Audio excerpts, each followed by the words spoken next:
So hello मेरी to family, कैसे हैं आप लोग। आशा करते हैं आप लोग बहुत अच्छे होंगे और अपनी पढ़ाई बहुत अच्छे से आप लोग कर रहे होंगे। साथ ही आज की जो हमारी क्लास होने वाली है आरपीएफ कांस्टेबल जीके जीएस 2025 के नए सेशन से स्टार्ट है क्लास मित्र। ठीक है, आज का हमारा कैसियो क्लास 42 नंबर है। पेपर में छपने वाले सारे प्रश्न मित्र, ठीक है, सारे प्रश्न आप लोग के लिए बहुत ही महत्वपूर्ण है मित्र। ठीक है, किसी प्रश्न को हल्के में लेने का प्रयास मत कीजिएगा मित्र। ठीक है, बस यही कहना चाहूँगा आप लोग के साथ ही। ठीक है, तो बाकी आप लोग को पता है मित्र, जितना मैं प्रश्न बता रहा हूँ साथ ही, ठीक है, इस वीडियो में जितने भी प्रश्न है सारे प्रश्न में सार संग्रह का बुक जानते हैं। सार संग्रह का एक बुक आता है मित्र। ठीक है, वो किसके द्वारा लिखा गया है? खान सर के द्वारा लिखा गया। किसके द्वारा?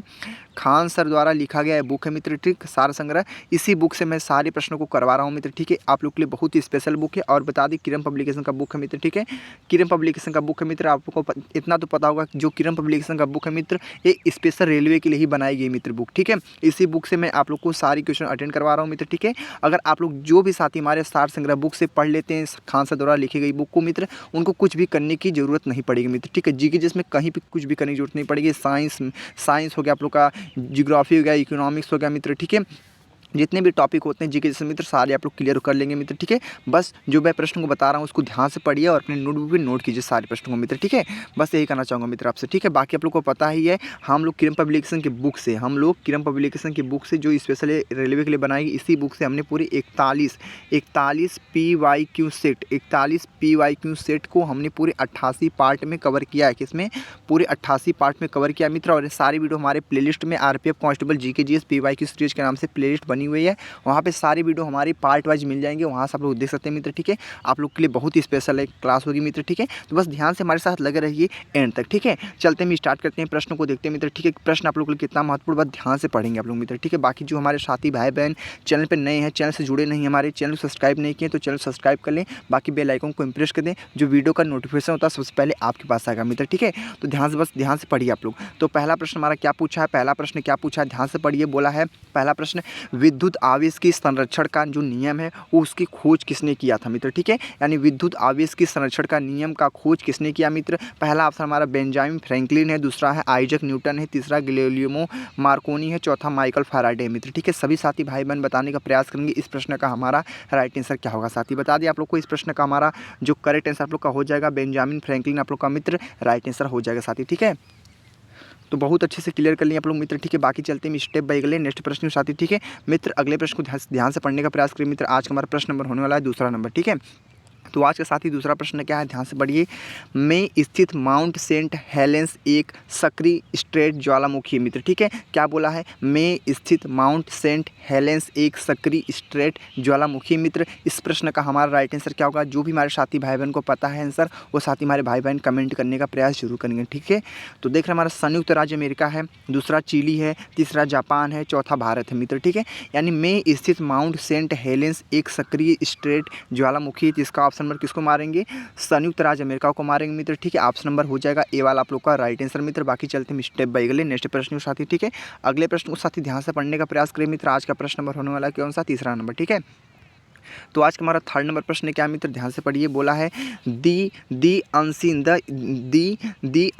इंदिरा गांधी पुस्तक किसने लिखी मित्र? बताने के प्रयास के सभी साथी हमारे। पहला तो है डॉक्टर के पी माथुर पहला ऑप्शन। ठीक है, दूसरा डॉक्टर एना सुओरोवा, क्या है? सुओरोवा। और चौथा हमारा है, तीसरा हमारा है संतोष सिंह, और चौथा हमारा जयराम नरेश मित्र। ठीक है, तो इस प्रश्न का हमारा आंसर क्या होगा साथी? बताने का प्रयास करिए मित्र लोग। इस प्रश्न का हमारा आंसर हो जाएगा डॉक्टर के पी माथुर आप लोग का हो जाएगा मित्र राइट आंसर साथी। ठीक है, तो देख लिया हमने पूरे 3 प्रश्नों को बहुत अच्छे से आप लोग को इजीली कवर करा दिया मित्र। ठीक है, बाकी आप लोग सभी साथी प्रयास करना सारे प्रश्न को अटेंड करना मित्र। ठीक है, क्योंकि सारे प्रश्न आप लोग के लिए बहुत ज़्यादा महत्वपूर्ण मित्र। ठीक है, और पेन कापी लेकर बैठिए आप लोग कि सारे प्रश्नों को नोट कर सकें। ठीक है, सारे जहां से अच्छा गीत की रचना भारत के किस स्वतंत्रता सेनानी ने की थी मित्र? ठीक है, सभी साथी बताने का प्रयास करिए कि सारे जहां से अच्छा गीत की रचना भारत की किस स्वतंत्रता सेनानी ने की थी? तो पहला ऑप्शन हमारा मोहम्मद इकबाल है, दूसरा महात्मा गांधी है, तीसरा ज्योतिबा फूले है, चौथा हमारा जवाहरलाल नेहरू मित्र। ठीक है, सभी साथी भाई बहन बताने का प्रयास करेंगे इस प्रश्न का हमारा मोस्टली राइट आंसर क्या होगा। इसका हमारा ऑप्शन नंबर बता दें मित्र आप लोग का। चौथे प्रश्न का राइट आंसर मार देंगे किसको? मोहम्मद इकबाल को मार देंगे मित्र। ठीक है, ऑप्शन नंबर ए वाला हो जाएगा मित्र। ठीक है, तो बहुत अच्छे से क्लियर किया आप लोग। बाकी चलते हैं स्टेप बाय अगले नेक्स्ट प्रश्न के साथ ही। ठीक है, अगले प्रश्न को ध्यान से पढ़िए आप लोग मित्र। आज का प्रश्न नंबर होने वाला कौन सा है? आज का प्रश्न नंबर है 5th नंबर मित्र। ठीक है, तो 5th नंबर प्रश्न क्या मित्र? ध्यान से पढ़िए। बोला है इंडोनेशिया मास्टर्स 2030 में पुरुष एकल खिताब वो किस खिलाड़ी ने जीता मित्र, ठीक है। यानी क्या बोला हमारा, इंडोनेशिया मास्टर्स 2030 में पुरुष एकल खिताब किस खिलाड़ी ने जीता मित्र, ठीक है। सभी साथी बताने का प्रयास करेंगे मित्र, ठीक है। इस प्रश्न का हमारा राइट आंसर क्या होगा, आप लोग को बता दें, जो 2030 लिखा है यहाँ पे 2023 रहेगा मित्र, ठीक है। 2023 रहेगा कि इंडोनेशिया मास्टर 2023 में पुरुष एकल खिताब किस खिलाड़ी ने जीता मित्र। किरण जॉर्ज है, लक्ष्य सेन है, कू ताकाहाशी है, और डी आंसर मित्र हमारा क्या है, डी आंसर हमारा प्रियांशु रावत है। सभी साथी बताने का प्रयास करेंगे। इस प्रश्न का हमारा मोस्टली जो करेक्ट आंसर होगा मित्र, बता देता हूँ आप लोग को, हो जाएगा किरण जॉर्ज आप लोग का हो जाएगा मित्र राइट आंसर। पहला option is the very very most time answer हो जाएगा मित्र, ठीक है। तो बाकी आप लोग समझ चुके हैं, बाकी चलते हैं स्टेप बाय स्टेप नेक्स्ट प्रश्न के साथ ही, ठीक है। आप लोग को समझ में आ रहा ना साथ में ना, बस वही मेरे लिए बहुत कुछ है। अगर आप लोग को समझ में आए तभी आप लोग वीडियो को फुल वॉच करेंगे मित्र, ठीक है, नहीं तो स्किप कर देंगे। इतना बात मेरी बात को ध्यान से समझना, ठीक है, क्योंकि सारे प्रश्न आप लोग के लिए बहुत ज़्यादा महत्वपूर्ण है, किसी प्रश्न को हल्के में लेना मत, ठीक है। तो पढ़ते हैं आज के 6 प्रश्न को। 6 प्रश्न क्या हमारा है, बोला है भारत के राज्यों और केंद्र शासित प्रदेशों को संविधान की किस अनुसूची में सूचीबद्ध किया गया है। क्या बोला है, भारत के राज्यों और केंद्र शासित प्रदेशों को संविधान की किस अनुसूची में सूचीबद्ध किया गया है। तो पहला हमारा तीसरी अनुसूची है, दूसरा पहली अनुसूची है, सी वाला आंसर क्या है, दूसरी अनुसूची है, डी आंसर हमारा चौथी अनुसूची है मित्र, ठीक है। सभी साथी बताने का प्रयास करेंगे। इस प्रश्न का हमारा जो मोस्टली राइट आंसर होगा मैं बता देता हूँ आप लोग को, पहली अनुसूची आप लोग का हो जाएगा right answer. Option number 20 the correct answer होगा मित्र, ठीक है। बाकी चलते हैं स्टेप बाय अगले नेक्स्ट प्रश्न के साथी, ठीक है। अगले प्रश्न को साथी ध्यान से पढ़ने का प्रयास करिए मित्र। आज का प्रश्न नंबर होने वाला कौन सा, 7 नंबर, ठीक है। तो 7 नंबर प्रश्न क्या है मित्र, ध्यान से पढ़िए आप लोग, ठीक है। तो प्रश्न नंबर 7 पूछा है कि हमारा निम्नलिखित में से 326 ईसा पूर्व में किस युद्ध में सिकंदर महान ने पौराव के पौरास को हराया था मित्र, ठीक है। यानी निम्नलिखित में से 326 ईसा पूर्व में किस युद्ध में सिकंदर महान ने पौराव के पौरास को हराया था। तो कलिंग का युद्ध, हाइडिस्पेस का युद्ध, सकला का युद्ध और प्लासी का युद्ध। तो मित्र इस प्रश्न का जो हमारा मोस्टली राइट आंसर मार देंगे आप लोग किसको, हाइडिस्पेस का युद्ध आप लोग का हो जाएगा मित्र राइट आंसर। तो देख लिए हमने पूरे 7 प्रश्नों को बहुत अच्छे से क्लियर किया मित्र, ठीक है। तो 7वां प्रश्न भी बहुत अच्छे से क्लियर कर लिए आप लोग। बाकी चलते हैं स्टेप बाय अगले नेक्स्ट प्रश्न के साथ ही, ठीक है। अगले प्रश्न को सभी साथी ध्यान से पढ़िए। आज का प्रश्न नंबर होने वाला 8 नंबर, ठीक है। तो 8 नंबर प्रश्न क्या बोला है, ध्यान से पढ़िए। बोला है निम्नलिखित में से कौन भारतीय अर्थव्यवस्था के प्राथमिक क्षेत्र के अंतर्गत आता है मित्र, ठीक है। यानी क्या प्रश्न पूछा है कि निम्नलिखित में से कौन भारतीय अर्थव्यवस्था के प्राथमिक क्षेत्र के अंतर्गत आता है। तो पहला ऑप्शन हमारा चीनी है, दूसरा डेयरी है, तीसरा बैंकिंग है और चौथा हमारा वस्तुओं का परिवहन है मित्र, ठीक है। यानी निम्नलिखित में से कौन भारतीय अर्थव्यवस्था के प्राथमिक क्षेत्र के अंतर्गत आता है। इसका ऑप्शन में किसको मारेंगे मित्र, डेयरी को मारेंगे। किसको मारेंगे, डेयरी को। क्या होगा आप लोग का, डेयरी मित्र आप लोग का हो जाएगा राइट आंसर। तो बहुत अच्छे से क्लियर किया आप लोग। बाकी चलते हैं स्टेप बाय अगले नेक्स्ट प्रश्न के साथ ही, ठीक है मित्र। अगले प्रश्न को सभी साथी ध्यान से पढ़ने का प्रयास करिए। आज का प्रश्न नंबर होने वाला कौन सा, आज का प्रश्न हमारा 9 नंबर, ठीक है। तो 9 प्रश्न क्या साथी, पहले तो हम प्रश्न को पढ़ते हैं फिर इसके ऑप्शन को पढ़ते हैं। बहुत ध्यान से बोला हमारा मौसमी बेरोजगारी क्या है मित्र, ठीक है। मौसमी बेरोजगारी हमारी क्या है। तो पहला तो ऑप्शन क्या है हमारा, सामान्यतः नगरीय क्षेत्रों में पाई जाने वाली बेरोजगारी, ठीक है। दूसरा हमारा क्या बोला है, दूसरा बोला है ऐसी बेरोजगारी जिसमें वर्ष के कुछ महीनों में रोजगार प्राप्त नहीं होता है। और तीसरा क्या बोला है, ऐसी बेरोजगारी जिसमें वर्ष में रोजगार प्राप्त होता है। और डी आंसर हमारा है इनमें से कोई नहीं मित्र, ठीक है। सभी साथी बताने का प्रयास करेंगे कि मौसमी बेरोजगारी क्या है हमारा। मौसमी बेरोजगारी हमारी क्या है, तो बताने का प्रयास करिए आप लोग का हो जाएगा ऐसी बेरोजगारी जिसमें वर्ष के कुछ महीनों में रोजगार प्राप्त नहीं होता है, ठीक है। यही होता है हमारा मौसमी बेरोजगारी मित्र, ठीक है। क्या होता है मौसमी बेरोजगारी, कि ऐसी बेरोजगारी जिसमें वर्ष के कुछ महीनों में रोजगार प्राप्त नहीं होता है। Option number 20 the very very most time answer. बाकी चलते हैं साथी स्टेप बाय अगले नेक्स्ट प्रश्न में, ठीक है।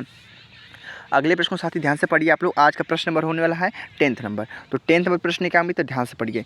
क्षेत्रक में वे उद्यम अथवा कार्य स्थान आते हैं जहां रोजगार की अवधि नियुक्त होती है। क्षेत्रक में वे उद्यम अथवा कार्य स्थान आते हैं जहां रोजगार की अवधि नियुक्त होती है। तो सभी साथी बताने का प्रयास करेंगे। जो इसका ऑप्शन क्या होगा राइट आंसर, मौसमी है, संगठित है, असंगठित है, प्रच्छन्न है, ठीक है। तो इस प्रश्न का हमारा ऑप्शन नंबर कौन सा राइट आंसर होगा मित्र, बताने का प्रयास करिए। आप लोग का मार देंगे संगठित को। क्या होगा, संगठित आप लोग को दिख रहा है ना, संगठित आप लोग का हो जाएगा मित्र राइट आंसर, यानी करेक्ट आंसर होगा मित्र, ठीक है। बाकी चलते हैं स्टेप बाय अगले नेक्स्ट प्रश्न के साथ ही। अगले प्रश्न को सभी साथी ध्यान से पढ़िए।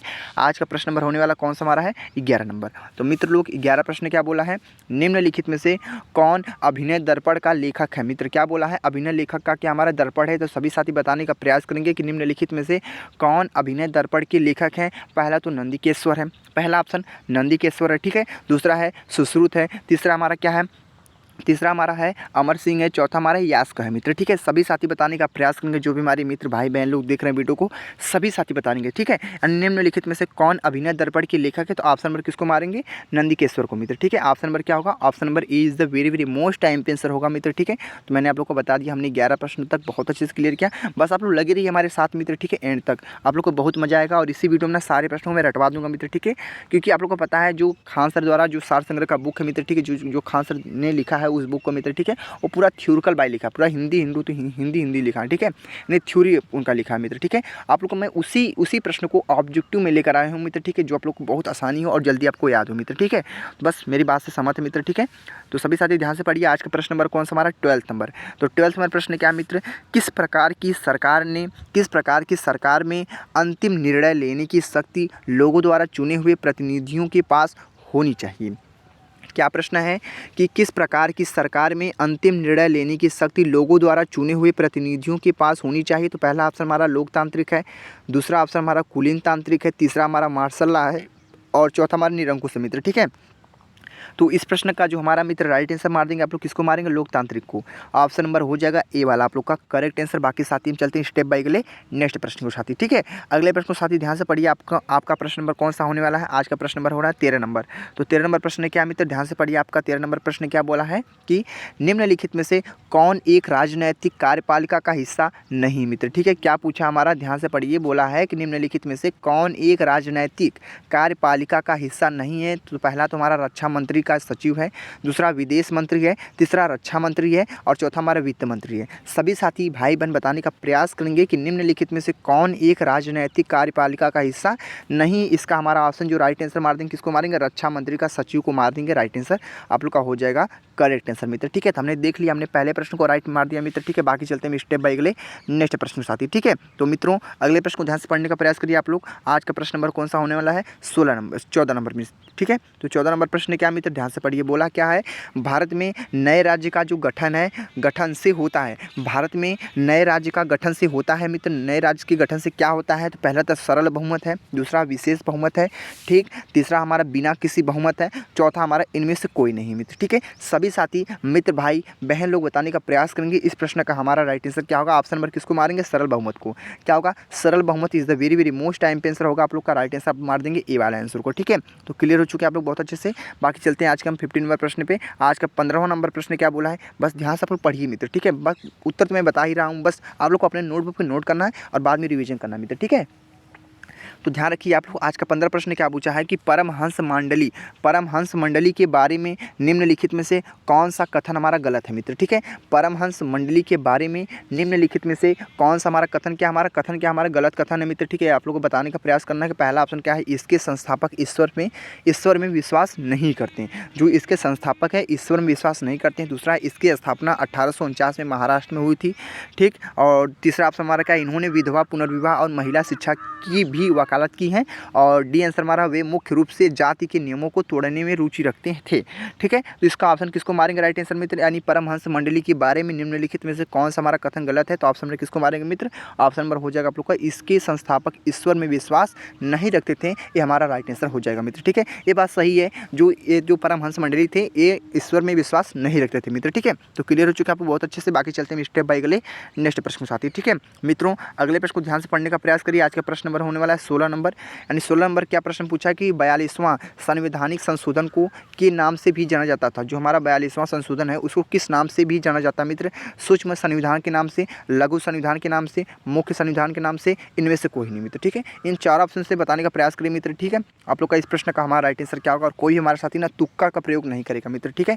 मैं स्पेशल आरपीएफ कांस्टेबल के लिए नहीं बोल रहा हूँ, हर एक वनडे एग्जाम के लिए बोल रहा हूँ जिसमें निगेटिव मार्किंग हो मित्र, उसमें तुक्का तो मत मारिएगा। आप लोग को पता भी है आरपीएफ कांस्टेबल में -1/3 के निगेटिव मार्किंग भी उपलब्ध है, इसीलिए बोल रहा हूँ मैं, तुक्का तो मत मारिएगा। आप लोग को सिलेक्शन चाहिए, वर्दी चाहिए, तो तुक्का को भूल जाइए मित्र, ठीक है। इसका ऑप्शन नंबर किसको मारेंगे, आप मारेंगे लघु संविधान को मित्र, ठीक है। ऑप्शन नंबर हो जाएगा आप लोग का 16वें नंबर का B answer is the very very most time पे आंसर होगा मित्र, ठीक है। बाकी चलते हैं हम इसी प्रकार अगले नेक्स्ट प्रश्न के साथ ही, ठीक है।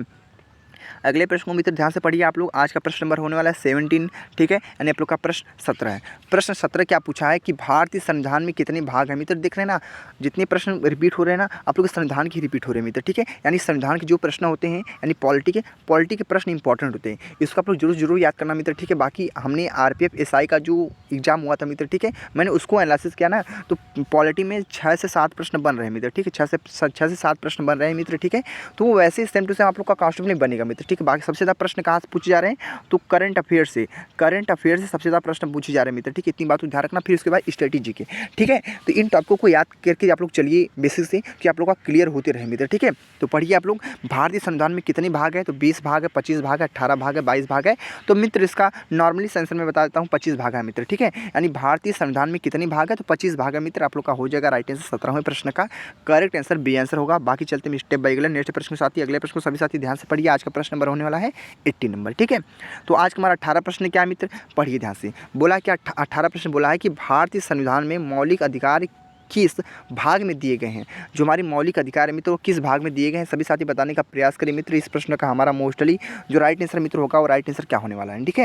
यानी भारतीय संविधान में मौलिक अधिकार किस भाग में दिए गए हैं, जिसका ऑप्शन नंबर किसको मारेंगे मित्र, इसका ऑप्शन नंबर मार देंगे आप लोग किसको, भाग 1 है, भाग 3 है, भाग 2 है, भाग 4 है। तो इस प्रश्न का हमारा मोस्टली जो राइट आंसर आप लोग मारेंगे भाग 3 को मारेंगे मित्र, ठीक है। ऑप्शन नंबर हो जाएगा 3rd नंबर, भाग 3 वाला आपको होगा मित्र राइट आंसर। तो अच्छे से क्लियर हो चुके हैं मित्र, ठीक है। आप लोग को समझ में आ रहा ना अच्छे से ना, जितने भी साथी को समझ में आ रहा है सभी साथी लाइक ठोकिए, सभी साथी लाइक ठोकिए मित्र, ठीक है। बाकी चलते हैं स्टेप बाय अगले नेक्स्ट प्रश्न को साथी, ठीक है।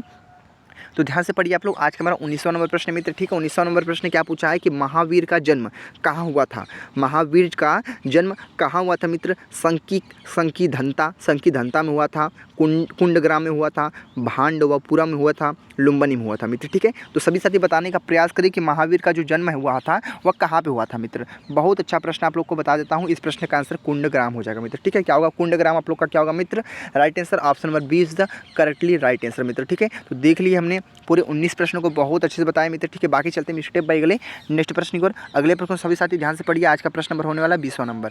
तो मित्र आज का 20वां प्रश्न क्या है, बस ध्यान से पढ़िए आप लोग, ठीक है। तो आज का 20वां प्रश्न बोला है कि हमारा कुषाण साम्राज्य के संस्थापक कौन थे। हमारा कुषाण साम्राज्य के जो संस्थापक है मित्र वो कौन थे मित्र, देख सकते हैं हमारा कुषाण साम्राज्य से प्रश्न बना मित्र, ठीक है। यानी आप लोग की जो हिस्ट्री का मेन टॉपिक है, हिस्ट्री से बता दिया आप लोग को 7 से 8 प्रश्न आप लोग का 100% पूछे जाएंगे मित्र, ठीक है। इसलिए बोल रहा हूँ जैन धर्म, बौद्ध धर्म, कुषाण और का जो आप लोग का मौर्य साम्राज्य मित्र, ठीक है, काल साम्राज्य है, और युद्ध हुए थे जो संस्थापक के नाम है मित्र, ये सब आप लोग अच्छे से याद करना। और जो दिल्ली संतलन है वहाँ से 2 प्रश्न बन रहे थे मित्र, दिल्ली संतलन से 2 प्रश्न बन रहे थे, ठीक है। वो सब याद करना आप लोग, क्योंकि आप लोग के लिए वो पॉइंट बहुत ही महत्वपूर्ण मित्र, ठीक है।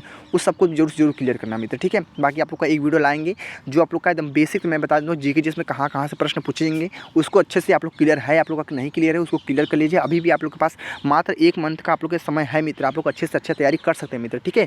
इसीलिए बोल रहा हूँ जितना हो सके उतना PYQ प्रैक्टिस सेट को ध्यान दीजिए अपना, ठीक है। तो देख सकते हैं कुषाण साम्राज्य के संस्थापक कौन थे। तो हमारा कुषाण संस्थापक कौन थे मित्र, वीमा कड़फिसेस थे, कुजलू कड़फिसेस थे, वानसिंकी थे, कनिष्क थे। तो मित्र ऑप्शन नंबर किसको मारेंगे, कुजलू कड़फिसेस को मारेंगे मित्र, ठीक है। ऑप्शन नंबर हो जाएगा B answer is the very most time पे आंसर होगा मित्र, ठीक है। तो बहुत अच्छे से आप लोग को मैंने समझा दिया मित्र, ठीक है। बाकी चलते हैं स्टेप बाय अगले 21 प्रश्न में मित्र, ठीक है। 21 प्रश्न क्या है, तो पहले इस प्रश्न को पढ़ते हैं फिर इसके ऑप्शन को देखते हैं मित्र, ठीक है। तो पल्लव वंश की राजधानी क्या थी। पल्लव वंश की जो हमारी राजधानी थी मित्र वो राजधानी क्या थी पल्लव वंश की। तो देख सकते हैं हमारा इसका ऑप्शन क्या राइट आंसर होगा, कांचीपुरम पहला ऑप्शन, कांचीपुरम पहला ऑप्शन। दूसरा हमारा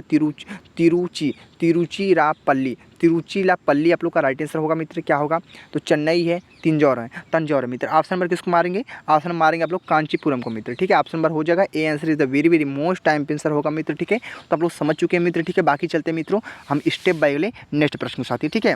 अगले प्रश्न को सभी साथी ध्यान से पढ़िए। आज का प्रश्न नंबर होने वाला है 22 नंबर। तो 22 नंबर प्रश्न क्या पूछा है कि निम्नलिखित में से कौन सा हमारा वेद है जो प्राचीनतम है, कौन सा हमारा ऐसा वेद है जो प्राचीनतम वेद है मित्र, सभी साथी बताने का प्रयास करेंगे। पहला तो ऋग्वेद है, दूसरा अर्थवेद है, तीसरा हमारा सामवेद है और चौथा हमारा यजुर्वेद है। तो मित्र पूछा है प्राचीनतम वेद आप लोग को पता है अर्थवेद है मित्र हमारा है, ठीक है। पहला ऑप्शन आपका राइट आंसर होगा मित्र, ठीक है। पहला ऑप्शन आप इज द करेक्ट आंसर मित्र, ठीक है। बाकी चलते हैं स्टेप बाय अगले नेक्स्ट प्रश्न। आज का प्रश्न नंबर होने वाला कौन सा, 23 नंबर मित्र, ठीक है। तो 23 नंबर प्रश्न क्या मित्र, ध्यान से पढ़िए। 23 नंबर प्रश्न क्या पूछा हमारा कि महात्मा गांधी के साथ द्वितीय गोलमेज परिषद में किसने भाग लिया मित्र, ठीक है। यानी महात्मा गांधी के साथ द्वितीय गोलमेज परिषद में किसने भाग लिया मित्र? सरोजिनी नायडू ने पहला ऑप्शन मारा, दूसरा है डॉक्टर राजेंद्र प्रसाद जी ने, तीसरा है जवाहरलाल नेहरू जी ने और चौथा हमारा सुभाष चंद्र बोस ने। तो ऑप्शन नंबर किसको मारेंगे? सरोजिनी नायडू को मित्र। ठीक है, क्या होगा? Option number A is the very very most time answer होगा मित्र। ठीक है, बाकी चलते हैं स्टेप बाय अगले नेक्स्ट प्रश्न के साथ ही। ठीक है, तो बस आप लोग ध्यान से पढ़िए। आप लोग आज का प्रश्न नंबर होने वाला कौन सा? 24 नंबर मित्र। ठीक है, तो ध्यान से पढ़िए। आज का 24 नंबर प्रश्न क्या मित्र? तो आज का हमारा 24 नंबर जो प्रश्न बोला है कि digital quality of life index सर्वेक्षण में भारत का कौन सा स्थान क्या था? ठीक है, यानी digital quality of life index सर्वेक्षण में भारत का स्थान क्या था? 52वां होगा, 65वां, 45वां, 49वां। तो मित्र इसका जो हमारा राइट आंसर आप लोग को मार देंगे 52वां। ठीक है, क्या होगा हमारा? 52वां आप लोग का मित्र राइट आंसर होगा। 52वां आप लोग का होगा मित्र क्या हमारा राइट आंसर? यह स्थान नंबर आप लोग का भारत का है 52वां मित्र। ठीक है, बाकी चलते हैं आज के अंतिम प्रश्न की ओर। आज का अंतिम प्रश्न क्या पूछा? आज का हमारा 25वां प्रश्न मित्र। ठीक है, और इस प्रश्न को करने के बाद सभी साथी हमारे कमेंट बॉक्स में बताएंगे पूरे 25 प्रश्न में से कितने प्रश्न के सही हुए और कितने प्रश्न गलत हुए मित्र। ठीक है, सभी साथी बताने का जरूर प्रयास करना मित्र। ठीक है, बाकी प्रश्न 25 को पढ़िए। भारत तथा श्रीलंका को जोड़ने वाली सेतु का क्या नाम है? सेतु का क्या नाम है मित्र? पहला तो हमारा एडम्स सेतु है, एडम्स सेतु है, दूसरा गोल्डन गेट सेतु है, तीसरा विक्टोरिया सेतु है, चौथा महात्मा गांधी सेतु है मित्र। ठीक है, सभी साथी मित्र भाई बहन लोग बताने का प्रयास करेंगे। इस प्रश्न का हमारा मोस्टली जो राइट आंसर होगा वो राइट आंसर क्या होगा मित्र? मार देंगे आपको इसको 25वें का ऑप्शन नंबर हो जाएगा एडम्स सेतु। क्या होगा? एडम्स सेतु आप लोग का हो जाएगा मित्र राइट आंसर। तो देख लिया हमने पूरी 25 प्रश्नों को बहुत अच्छे से कंप्लीट आप लोग को मैंने बता दिया मित्र। ठीक है, तो आप लोग कमेंट बताना आप लोग को वीडियो कैसा लगा। आप लोग थोड़ा भी दिल पे लगा हुआ वीडियो ना तो एक लाइक और चैनल को सब्सक्राइब करके मित्र तभी जाना मित्र आप लोग को। ठीक है, क्योंकि बहुत मेहनत लगती है वीडियो बनाने, आप लोग को पता है मित्र। ठीक है, क्योंकि इतना प्रैक्टिस करने के बाद आप लोग को मैं एक वीडियो बना पाता हूँ मित्र। ठीक है, अभी सार संग्रह की बुक से क्वेश्चन को उठाकर ऑब्जेक्टिव में लाना मित्र बहुत मुश्किल होता है मित्र। ठीक है, आप लोग समझ सकते हैं उस बुक को सभी बच्चे नहीं पढ़ पाएंगे मित्र। ठीक है, क्योंकि थ्योरिकल बाई हो जल्दी याद भी नहीं होता। मैं जिस प्रकार से ऑब्जेक्टिव में बता देना चाहता हूँ आप लोग को बहुत जल्दी आप लोग को याद हो जाएगा मित्र। ठीक है, और सारा जितना पी बाई की प्रैक्टिस सेट मैं सब कुछ रटवा दूंगा मित्र। बाकी मैंने आप लोग को बता ही दिया हूँ पूरे पूरे PYQ क्वेश्चन को मैंने रटवा दिया मित्र। ठीक है, वो भी 88 पार्ट में, पूरे 88 पार्ट में मैंने आप लोग को एकदम अच्छे से बता दिया मित्र। ठीक है, वह पार्ट को जरूर देख लेना है। हमारे प्लेलिस्ट में सारे पार्ट मिल जाएंगे जो आप लोग को एक अनुभव अलग से प्राप्त हो जाएगा कहाँ से प्रश्न किस टॉपिक से कितने प्रश्न पूछे जाते हैं मित्र। ठीक है, क्योंकि हर एक वीडियो मैंने बताकर आपको एकदम अच्छे से डिटेल साथ मैंने आप लोग को तभी वीडियो में आगे चलता हूँ मित्र। ठीक है, जो साथी हमारे कमेंट करते हैं कि सर थोड़ा बोलते ज़्यादा है आप। ठीक है, तो बोलता मित्र इसीलिए हूँ कि आप लोगों को समझ आए, क्योंकि बहुत से साथी नहीं बोलूँगा ना तो स्किप कर देंगे वीडियो को।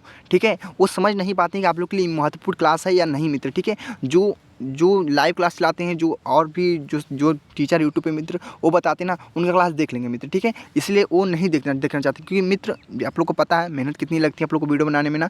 मैं जो थ्योरिकल आप लोग का पूरा खान सर द्वारा लिखी गई बुक है, जो थ्योरिकल पूरा है, जो सार संग्रह का बुक, उसको मैं ऑब्जेक्टिव में लेकर आया हूँ। तो आप लोग समझिए कुछ, इस पढ़ने का महत्व समझिए कि क्या कहने का तात्पर्य हो रहा है मित्र। ठीक है, तो बस इसको पकड़िए मित्र। आप लोग के सारे प्रश्न आप लोग के लिए बहुत ज़्यादा महत्वपूर्ण मित्र। ठीक है, इतनी बात तो समझ लीजिए आप लोग। बाकी चलते हैं मिलते हैं अगले नेक्स्ट वीडियो में। आज हमारा कैप्सूल क्लास 42 था, जल्द मिलेंगे 43 क्लास में मित्र। ठीक है, आप लोग को एक जानकारी बता दें, आप लोग को पता है हमारा मॉर्निंग में जो वीडियो अपलोड होता है 10 से 11 बजे के बीच में डेली वीडियो आप लोग पाएंगे। ठीक है, और शाम को यानी इवनिंग में मित्र हमारा 7 से 8 बजे के बीच में डेली वीडियो अपलोड होता है, तो डेली पाएंगे वीडियो को। ठीक है, तो इतनी बात को ध्यान रखना। बाकी मिलते हैं नेक्स्ट वीडियो में। वीडियो को एंड करते हैं। जय हिंद, जय भारत, वंदे मातरम।